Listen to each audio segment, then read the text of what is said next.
Coach, Hey, Ira. when they busted those big runs early, how much of that was guys either not knowing exactly what they were supposed to be doing or not physically executing the play? Both. On one, it was a missed technique, missed tackle. Another one, it was a misalignment.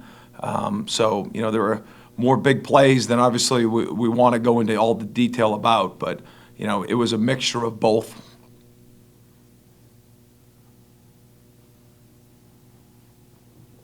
Go back to Ira for a follow-up.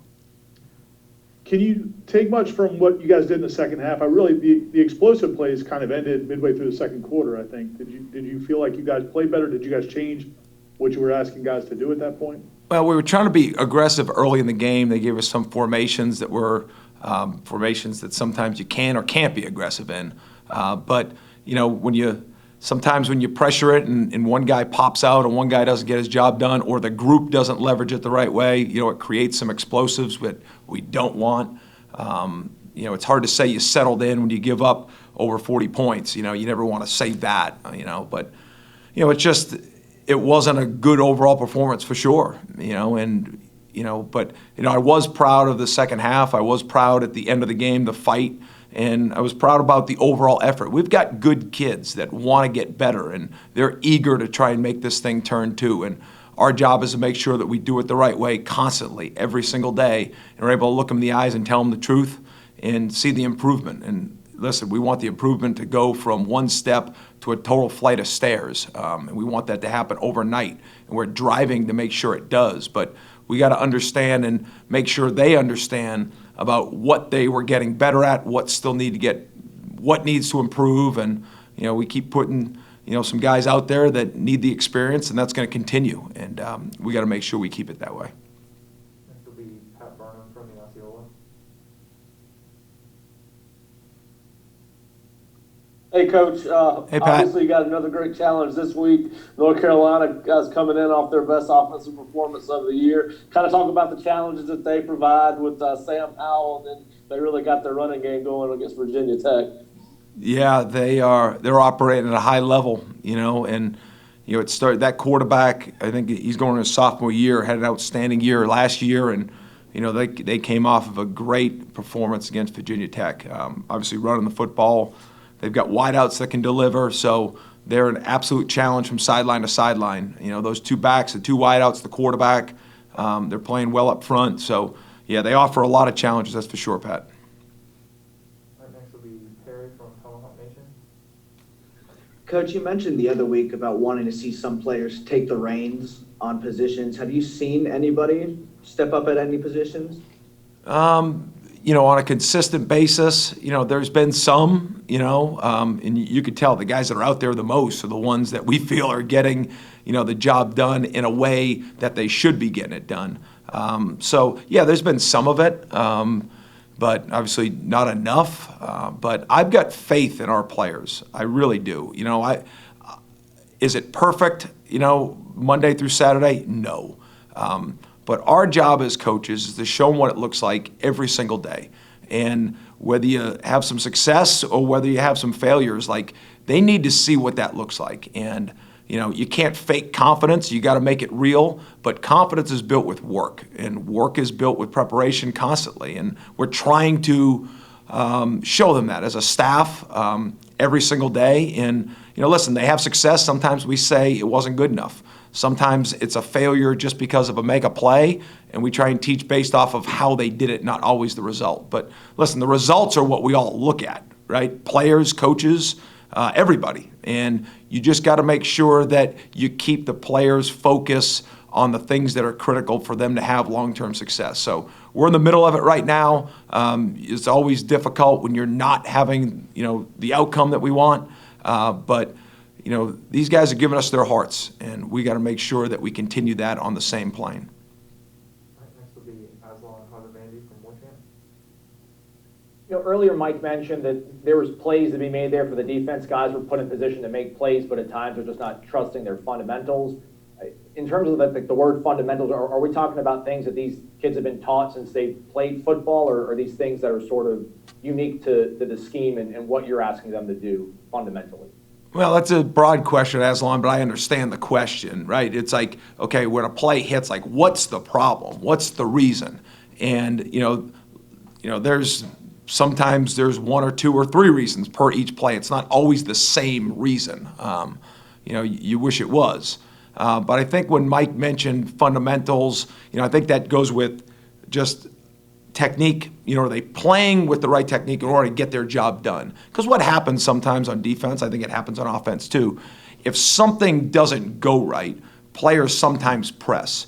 And press doesn't mean play harder or don't play harder, but when the picture maybe changes on me, instead of reacting with the correct technique, I'm going to maybe go on the other side of the block, or I'm going to take my eyes off of my man, or I'm going to come out of my zone to be able to make the play because I got to help my team play better.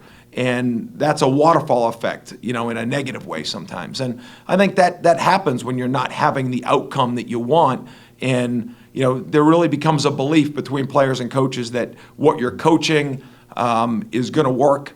Their belief in their technique is going to get them the outcome they desire. Because I think we all have this natural instinct when things aren't going well with anything, right? Football, obviously here, relationships, you're always going to resort back to something that you believe in, that you trust. It might not always be the most, it's instinctual. It may not be the best thing to react on. And that's all part of what we're doing right now is making sure that we celebrate when they do things with great effort, with great technique, within the team concept, that we celebrate those, regardless of the result. Obviously, we want to connect all those things to success. That's when you really start to roll as a team and as a defense. And we want to make sure that we continue that foundation of making sure we're telling them the right things and that they see the success at one point to back up what we're telling them. Next will be Dean Williams from Warcamp.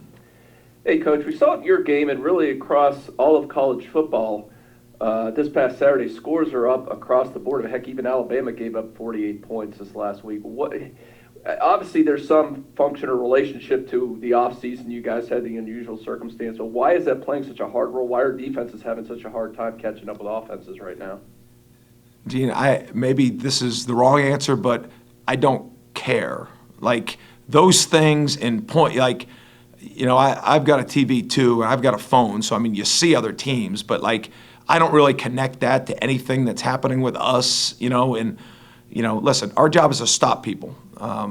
Sometimes we've done it, but we haven't done it enough. And it falls on me, it falls on our staff and our players. I believe in our players.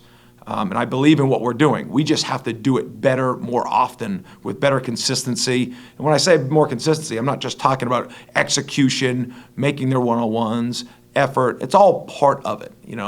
If there's always one thing to do, you're just going to harp on that one thing. As coaches, you want to just do this. Once we hit that foundation, do the next thing, and those all become habits. But listen, there's good offenses in the country. There's good offenses in the league, but there's good defenses too that defend those things. So, I don't have enough of a mind to tell you it's because of this, that, or this with all the points. I just know our job is to stop them. We need to do a better job. We'll go to Chris Meade from Knowles 247. Hey, Coach, Chris. discussing safeties and them being the last line of the defense, how much are those guys struggling right now with making sure they're in position to, basically clean up on plays that go bad on the first two levels? Yeah, well, every play that breaks, there isn't always a post safety, Chris. You wish there was, right? But sometimes when you pressure, you got to take the safety and you got to put him someplace else. Sometimes when you don't pressure, and he's got the ability to be in the middle of the field, then obviously that's the job of the post safety, to make sure he puts the fire out in your program, and the big plays are limited to 15 yards and no more than that based on angles and space. I thought at times we've done a good job with that. At times our post safety's in great position to make a play. At times, their eyes may not be perfect. And at times it's scheme. You're not always going to put a guy in the middle of a football field. Sometimes you put two guys in half fields. But I think overall, we've got, Renardo, is playing good football right now. Jaden, I think, is getting better. We got BG in the game. more than he's ever played now that he's back.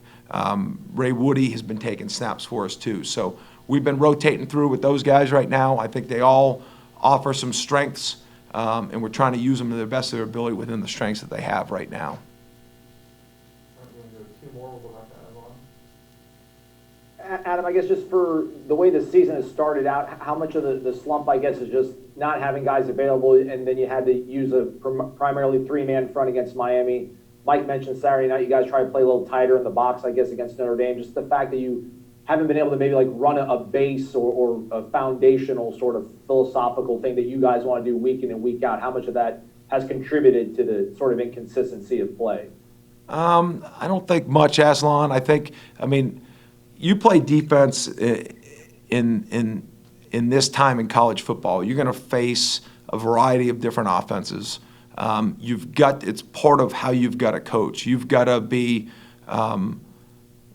broad enough that you can defend various types of offenses, and you need to be specific enough that the concepts carry over, and we've got to be clean as coaches so that when a player sees when we transfer from one week to the next, as you were saying, whether it's defensive scheme or offensive scheme, that those schemes aren't divided and a player feels like he's got to put one book away and grab a different book, and then he has trouble conceptually learning and then not only learning but applying that on the field in a Division I game.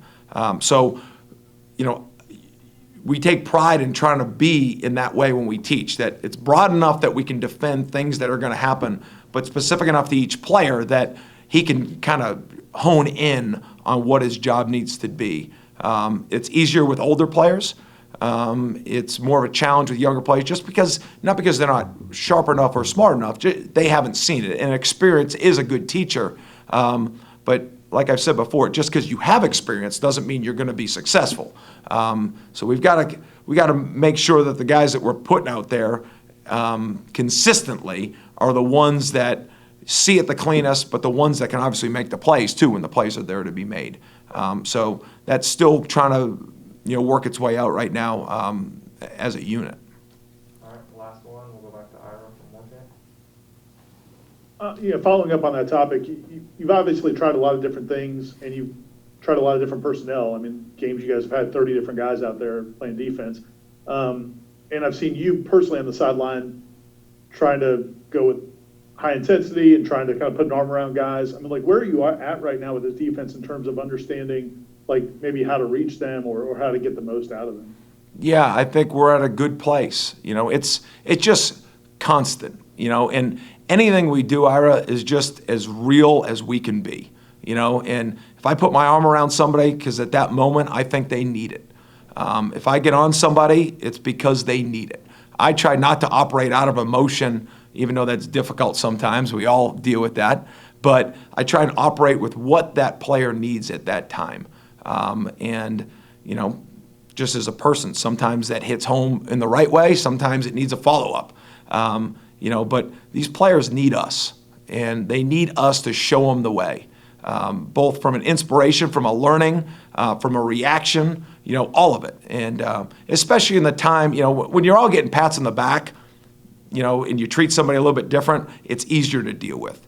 But when people are pointing fingers at you and telling you you're not good enough, and that happens, and you start out with a 1 and 3, everybody's a little bit more sensitive to the topic of everything.